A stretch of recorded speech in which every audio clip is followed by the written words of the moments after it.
Hey guys, welcome back to Magic TV. My name's Craig. It is 9 o'clock on a Monday, which means it's time for a 5x5. Now, this is where I take this is where I talk about 5 things related to magic. I spend 5 minutes talking about each subject, and then I move on with the next subject. You never know what you're going to get. It's always quick, it's always snappy. And today, we're going to be talking about ace assemblies. I'm planning on doing 2 or 3 of these over the next couple of months. But we're going to be talking about ace assemblies. You know what? A lot of magicians have a love-hate relationship with ace assemblies. I've got friends that hate ace assemblies. I've got friends who are card magicians and they hate ace assemblies with a passion. They look at it as magic for magicians and, magical masturbation. I heard one person call ace assemblies on the internet. And I've got other people that I've spoken to that think ace assemblies are the most magical thing in the world. Where do I fall? I love ace assemblies. I think that they're great. I don't have, unfortunately, places that I can perform them as much as I'd like, because a lot of the time I'm doing strolling magic when I'm doing close-up, or I'm doing a banquet table where it's very difficult to have the table space that you need to be able to do an ace assembly. But things like restaurants, bar work, mix and mingle where you've got tables to sit down on, private parties, formal close-up shows, parlor shows, you better believe I'm including an ace assembly or 2. And this 5x5 is about 5 different ace assemblies that I think that you should study. A lot of people ask me on the channel, what's the best ace assembly to study? What's the best ace assembly out there? And there's a whole bunch of them that are really good. There's some that are not so good. Now, the reason this is going to be the first of maybe 2 or 3 5x5s and ace assemblies over the next 3 months is because there's so many bloody ace assemblies out there. It's almost impossible to cover them all in one video. So this is going to be the first of a few different videos, but I've picked 5 of my favorite ace assemblies. So I'm going to basically in this video I'm going to show you a performance of an ace assembly, spend a couple of minutes talking about it, and then we'll move on. And hopefully anybody who's searching for an ace assembly for their act, you might get some inspiration from this video. So without further ado, let's start off with an absolute monster classic, the classic ace assembly, the one that everybody thinks of when they think of an ace assembly, and also the only ace assembly on this list of 5 that is gimmicked. Everything else uses a shuffled deck of cards in use. First of all, we're going to have a look at Mcdonalds Aces. What I'm going to do is I'm going to take out the 4 aces. So we'll spread these out like this. I'm going to take out the 4 aces. So we've got the ace of heart clubs. A little bit further up, we've got the ace of hearts. A little bit further up, we've got the ace of diamonds. And then finally, all the way up there, we've got the ace of spades. Perfect. 4 aces. And I should tell you right now that the ace of spades, out of these 4 aces, the ace of spades is actually the leader ace. Whatever the ace of spades does, the other aces do as well. The ace of spades is kind of like an influencer, and a little like me, whatever. The ace of spades is like an influencer, and influences the decisions that the other aces make. So let me explain what I mean.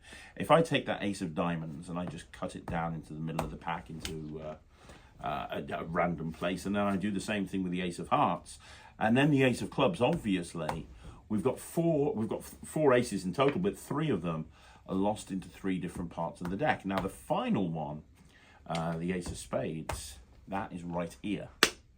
What's interesting is whatever this ace of spades does, the other aces do as well. So if I take this ace of spades, turn it face up like this, and put it right there into the middle of the deck face up, what happens is just like that, the 4 aces turn face up and get attracted to the ace of spades, because the ace of spades, like I said, is an influencer. Now we can actually take this to the next level, and I will take it to the next level.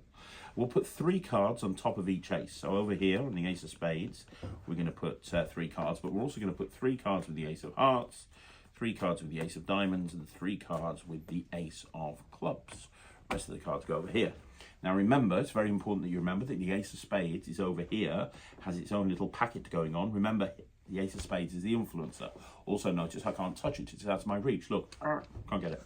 So we'll start off with the ace of hearts, which is this one here. And this one is super easy. I mean, it's so easy, it's ridiculous. Super easy, barely an inconvenience, because all I have to do is this, this, and this. And as I do, almost like magic, the first ace vanishes completely, never to be seen again. Actually, spoiler, it will be seen again soon, but it's not seen at the moment. Let's do the next one. The next one's even better because I'm going to take that ace of diamonds and I'm going to pop it right here in between the other ones, but it's face up. It's face up in a face down packet. Now look, if I just give a little twist like that, what happens is that ace turns face down. But when it turns face down, it disappears, never to be seen again. Now, look, we have the 4 cards, but there's no ace. This is a miracle. That leaves us with one last one. Now, this one has to be done under test conditions. So that is what I'll do. I'll take that final ace and I will pop it face up in between the face down cards. And I want you to see right there, there it is. It's face up in between the face down cards. Now, this time it doesn't turn face down, but as I twist, what happens is that ace of heart, that ace of whatever it was, clubs, I think. Look at that. It changes into the 5 of diamonds, never to be seen again. And what's absolutely incredible about this is all of these aces have disappeared. All of these aces have made their magical journey. Remember, the ace of spades is the influencer. It influences the aces' decisions. It influences what the aces do and where the aces go, which is why over here with the ace of spades, we now have the 1, 2, 3, 4 aces. And that is a genuine goddamn miracle. I could start a religion with that shit. So Mcdonald's Aces is the first ace assembly we're going to be looking at today, and you just saw it. That's what Mcdonald's Aces is. Now, you can get Mcdonald's Aces from pretty much any magic dealer. Most magic dealers will be able to sell you the gaffs for Mcdonald's Aces. It's been around since time began.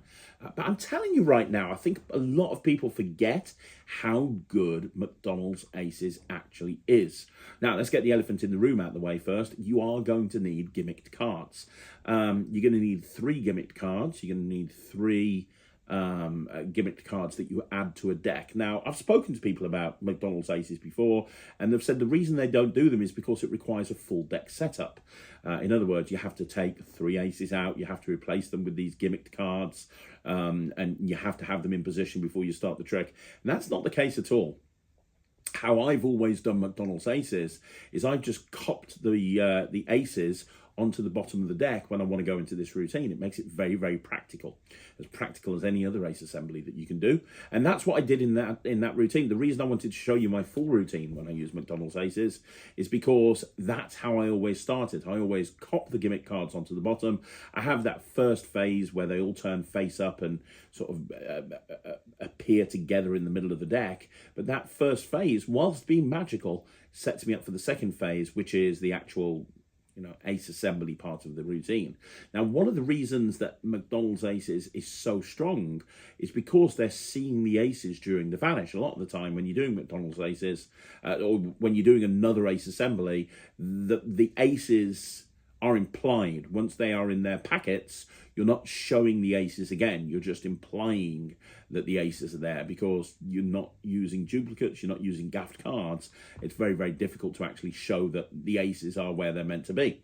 Now, that's not a problem in McDonald's Aces because you're using gaffed cards, which in essence essentially gives you access to duplicates, even though it's not a duplicate.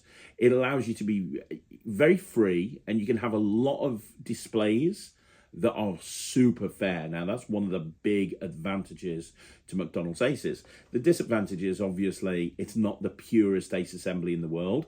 You are going to have gimmicks. But honestly, if you're wanting to make a feature out of an ace assembly, a lot of the time, this is the way to go. In the last few weeks, I've watched Russ Brown perform live on stage. And when he did McDonald's Aces to music with a camera projecting his performance up onto the screen. And it was amazing. It was a beautiful performance and it worked really well. I've also, in the summer, was, helping out with the tour that Killian did, where he had Ryan as his special guest. And as part of the act that Russ Stevens put together, he included a performance of McDonald's Aces to open the second half. And it's amazing how strong the reactions are. The reactions are always strong when people see stuff like that. So McDonald's Aces is great. And also, it's very low technical requirements. It's really an Elmsley count and a double lift. The beautiful thing about McDonald's Aces is you can also make it your own. What I mean by that is there's so many different ways to do those individual vanishes of the aces that you could watch 2 or 3 McDonald's Aces style routines, and each person could be doing it different to the person before them. So that's your first routine. Pro is it's very, very visual, but the con is you are using gimmick cards, you know, so you're going to have to ring them into the trick and then ring them out afterwards. But if you don't mind doing that, then this is a super clean version of an ace assembly. So we're going to go from that to now look at something called the upward directional ace assembly. Now, the upward directional ace assembly is one of my own ace assemblies, and what I love about this is it's very, very simple from a moves point of view. You are using a shuffled deck of cards in use, and there's no gimmicks, and the method to achieve this is really cool. So let's have a look at it. This is the upward directional ace assembly. And the idea is that for this trick, you need 12, you need a bunch of stuff, really. First of all, you need 4 aces, okay? So we have the 4 aces. Now, we'll tell you that the ace of spades is the leader ace. You'll see why that's important later on. Now, if I had somebody here, which I don't, they would shuffle the cards, and then they would take out any 12 cards that they wanted to. So let's just assume that they shuffle and they take out 12 cards. The rest of the deck is put to one side. So all we've got are 1, 2, 3, 4, 5, 6, 7, 8, 9, 10, 11, 12. 12 cards, 4 aces. They then shuffle these 12 cards. Very, very important that these cards are mixed up. And so now we have a selection, 16 cards altogether. But in honesty with you, the most important ones are the 4 aces. So I want to watch, Michael. Can you see very carefully? Yep. I'm going to take the 4 aces. And remember, the ace of spades is the leader ace. So what's going to happen, the 4 aces are going to go in a row on the table. But this one here, this is the leader ace. That's where you have to watch more carefully than all the others, because hopefully that's where everything else will end up. So we're going to take 3 cards, doesn't matter what they are, 1, 2, 3, and we'll put them right there onto the first ace. So this one here is the leader ace. Then we take 3 cards and we put them here on top of this ace. We put 3 cards on top of this ace, and finally these 3 go here on top of this ace. 1, 2, 3, 4, and as this is the leader ace, we'll put that one face up. Now watch. All I have to do is snap. And when I do, believe it or not, that first ace has vanished. It's kind of crazy, isn't it? Yeah. I do nothing but snap, and when I snap, that second ace has vanished. I snap again, and when I do, that third ace has vanished. That can only mean one thing over here. Yes, we got it right. We've got the 1, 2, 3. 4 aces. Okay, so what you just saw there was the upward directional ace assembly. Now, I've never published that. It's something I've always just kept to myself. At some point in the future, I probably will publish it. I'll probably put it on the Netrix or something. But it's a very simple approach to an ace assembly. What I love about it is you take the aces out at the beginning, you take the 12 cards out, the spectator can shuffle the deck, they can pick out the 12 cards themselves, they can do everything. They see the aces going down onto the table, they see each individual card going down onto the ace packets. It looks super fair, and yet with no moves, you're able to show that all of the cards have appeared in the leader position. Now, what's interesting about this is a lot of the time with ace assemblies, the moves start to happen after the laydown procedure has taken place. So the laydown procedure takes place, and then the moves start to happen, which is kind of what you saw with McDonald's Aces. With this particular routine, by the time that the aces are laid down and the cards are put down on top of each ace, everything is done. There's nothing else that you need to do, which allows you to focus on presentation, which is really, really important. It's also very, very easy. There's only 2 moves that you need to do. 2 moves and you can accomplish the whole thing. And both of those moves are done under heavy misdirection. So yeah, I mean, there's nothing else to say. This is probably my favorite impromptu ace assembly. If you came up to me at a Magic convention and handed me a deck of cards and said, hey, show me an ace assembly, this is probably the one that I would do, because I just love performing it. I love the cleanliness of it. I love how free and simple it looks. and yet it plays really big. I have done this on stage with projection TV a few times, and it goes really, really well. This is my favorite impromptu ace assembly. So yeah, let me know what you think in the comments down below. But it's called the upward directional ace assembly. Now we're going to move on to a third ace assembly, and this is by the maestro himself. This is by, unfortunately, somebody who passed away recently, but an absolute legend in the card magic community. I am, of course, talking about Darwin Ortiz. This is Hitchcock Aces. So we're going to take out 4 aces. That would be ace number 1. That would be ace number 2. This one here would be ace number 3. And then finally, we have 4th ace. 4 aces and a little bit of magic. So I want you to watch very carefully and do not blink for a second. We have the ace of diamonds. We have the ace of hearts. Now the ace of spades, it's important for you to realize that's actually the leader ace, and that goes face up. And the ace of clubs. Now these aces go face down. Please remember that these are face down. This one is face up. That's important. Now, as well as that, we're going to take 12 cards. 1, 2, 3, 4, 5, 6, 7, 8, 9, 10, 11, 12. 12 cards, nothing else is important. So 16 cards altogether, 4 aces, 12 cards, and a whole bunch of magic. Now watch very carefully. I'm going to take the first card here. This is an indifferent card. That's right, it's a card that doesn't care. We're going to take the 7 of diamonds. Now the 7 of diamonds goes right there on top of that ace. Bada boom, bada bing. And then 1, 2, 3 cards go on top of that ace over there. Now you saw the 7 of diamonds here. You saw this ace over here. So if I just do this and go 1, 2, 3, 4 and have that change into the 7 of diamonds, that would be remarkable, especially as the first ace is there. That's what's happening basically. The aces are changing places with the other cards. So let's do it again. I'll take the 9 of hearts. This is another indifferent card, a card that doesn't care. The 9 of hearts goes here, and then 1, 2, 3 cards go on top of that ace. Now you know the ace of hearts is here because you saw it, and you know the 9 of hearts was there because you saw it. But if I just do this, just like that, that's all I have to do. That's when that one turns into the 9 of hearts, and the next ace jumps over there. It's number 2. Now that leaves us with one final one, and the last one is the ace of clubs. Now that is the final one. It's also the hardest one. So watch carefully. Watch that ace of clubs. That goes over there. And I'll put 3 cards on top of the ace of clubs. And then over here, this is the indifferent card. This is the card that doesn't care. This is the 4 of spades. This is what goes over here with the other aces. Now, the rest of the cards aren't important.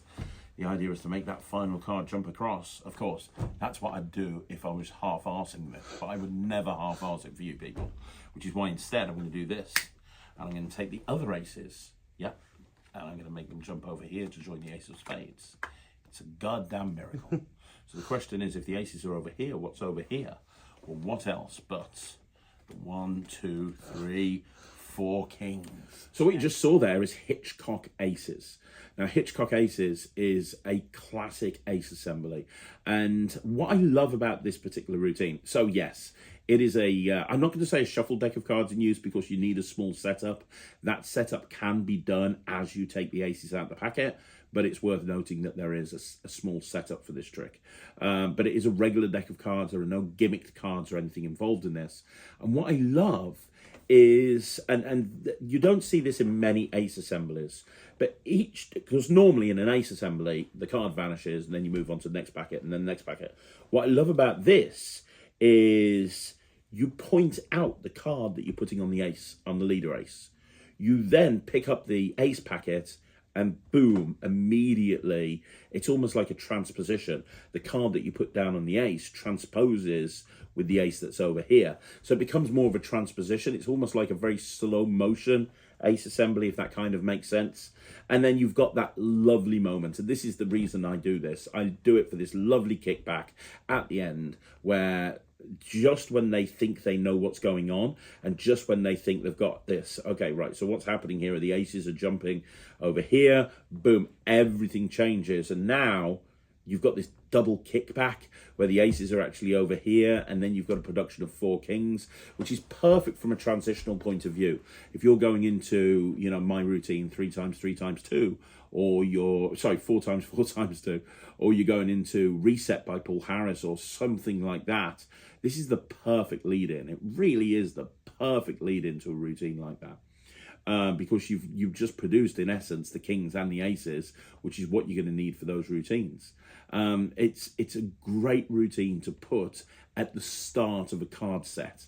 Maybe not the very beginning trick. This is not an opener, but it's one that you put in after the opener, or after the trick that you're putting in after the opener, because you're establishing credibility still at that point.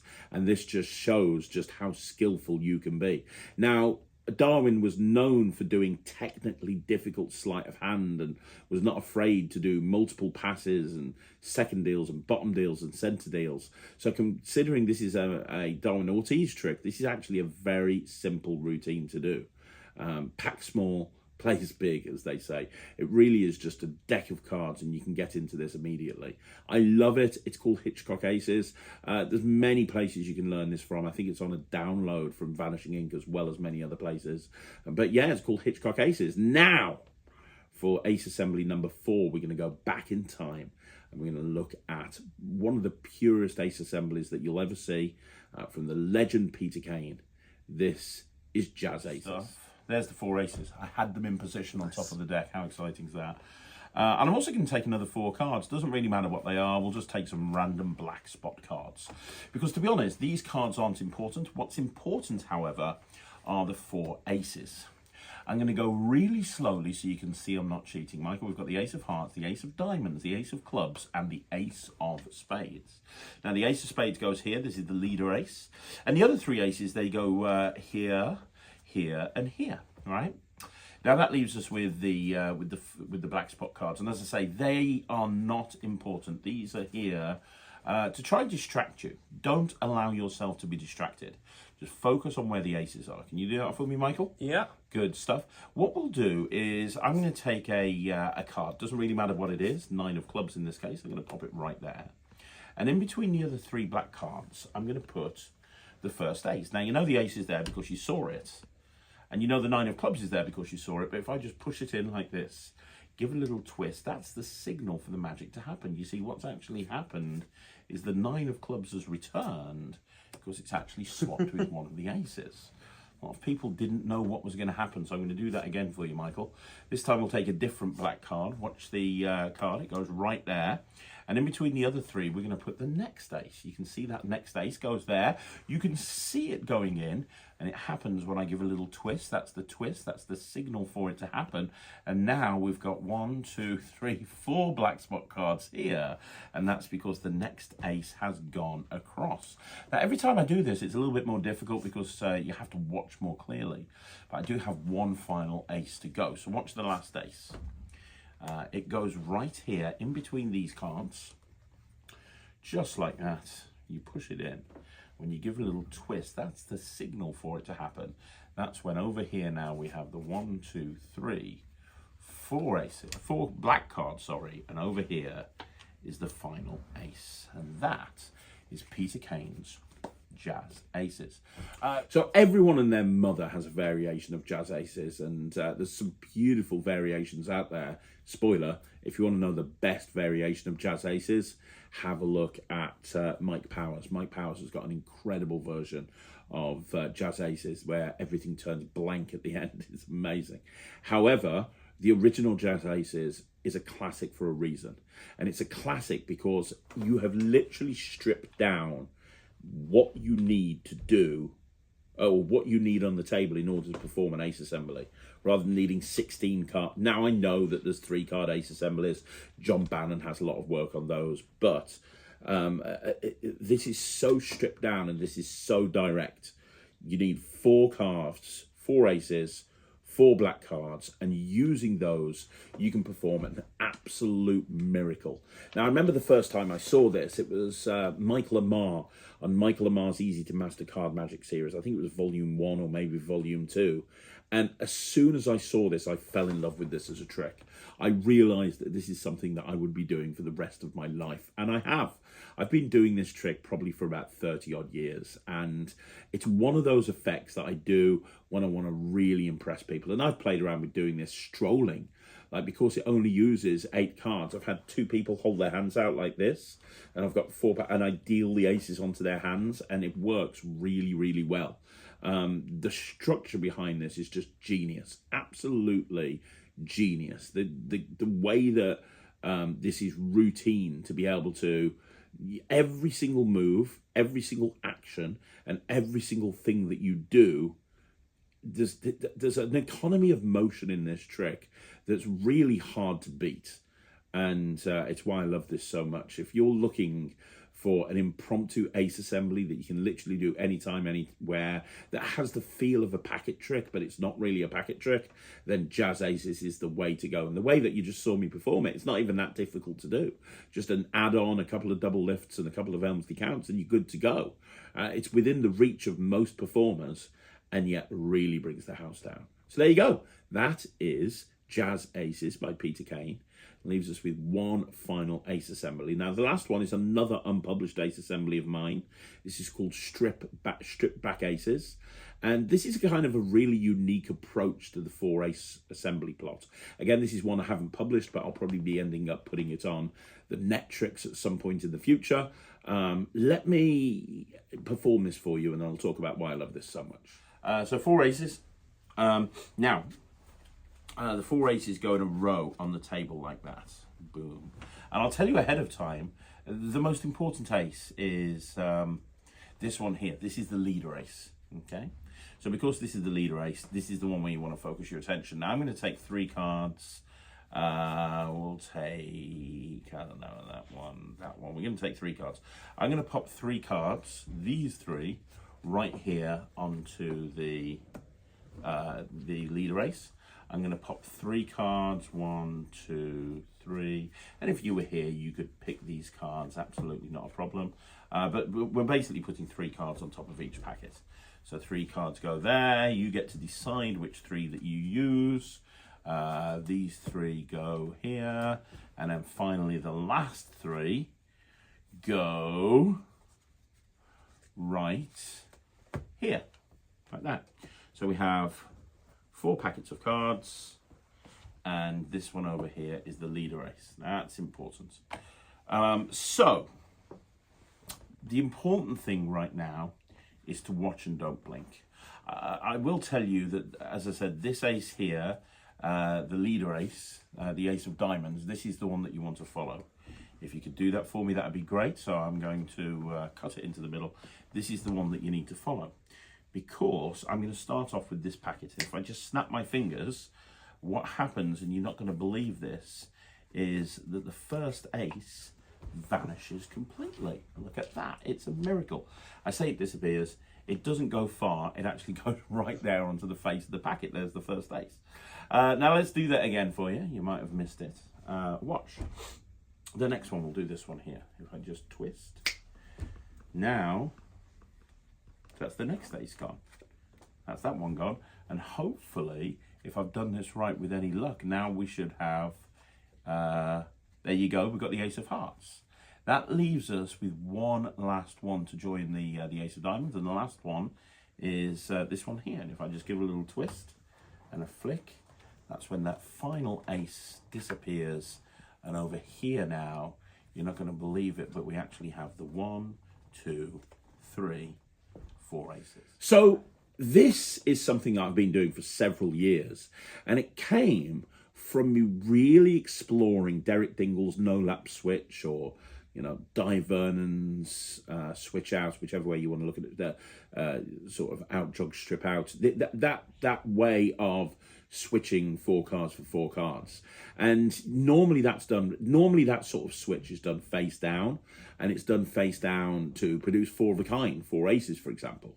And I think the first person I saw do it face up was Jay Sankey. So Jay Sankey was the first person that did it face up, and he had a couple of applications of using that switch face up, and I've been playing around with that switch for years. It's one of my favorite moves to use. I love using it.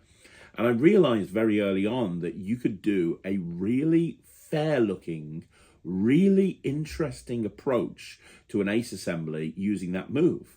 And what's really cool about it is you use the move twice. at the very beginning of the routine, but then you use the move 3 more times, but you're doing it for real. You're not doing it, you're not using the move the other 3 times, you're just replicating it. And the cleanliness of those other 3 times that you actually use it really sells the fact that you were doing a move earlier on. I love the fact that this just uses a regular deck of cards. It's got a very small setup that you can get into on the fly. Yeah, I mean, has it got a setup? I don't actually think it has got a setup. You just need to make sure there's no aces in the top sort of 7 or 8 positions of the deck. That's just spreading through the cards and cutting them. I don't think that's considered a setup, but whatever. You've got a regular deck of cards that you can use to go into this at any point that you want to go into. And I love the fact that it's almost got that slow motion aspect to it. Now, this is not a complete proper slow motion ace assembly, but because you can show an indifferent card in the ace pile, it almost it gives the audience the feel of having those aces appear in that packet one by one. Which I love. I love the fact that they're appearing in slow motion, and you can show each ace appearing in the packet as you make it vanish from the cards. I don't have a spectator with me today, but if I did, the other thing that I love is I can have them do the vanish themselves, because once the pile has been laid down, the vanish has already taken place. So I can have the spectator hold the cards in between their hands. They can do the vanish. Anytime magic's happening in the spectator's hands, it's even stronger. And I can focus on showing that the aces are appearing in the packet. It almost has a coins across, stroke cards across style feel to it, even though it's an ace assembly. So yeah, it's called the Strip Back Aces. It's one that's at some point we'll go on the Netrix. It's never actually been published before, but it's a really fun approach to the 4 ace plot. So there you go. That is Strip Back Aces. So there you go, guys. That's another 5x5 in the bag. Do me a favour. Let me know what you think in the comments down below. Now, more importantly, you want to see more videos like this, like the video, subscribe to the channel, leave a comment down below. I'm going to be back again tomorrow with another video. I'm going to be back again next Monday with a 5x5. I believe that we've got a performer special next Monday, so that'll be fun. Look out for that. And thank you once again from the bottom of my heart from watching Magic TV, subscribing, doing whatever you do. I really appreciate it. I'll see you again soon. Thank you so much for watching. My name's Craig, and this is Magic TV.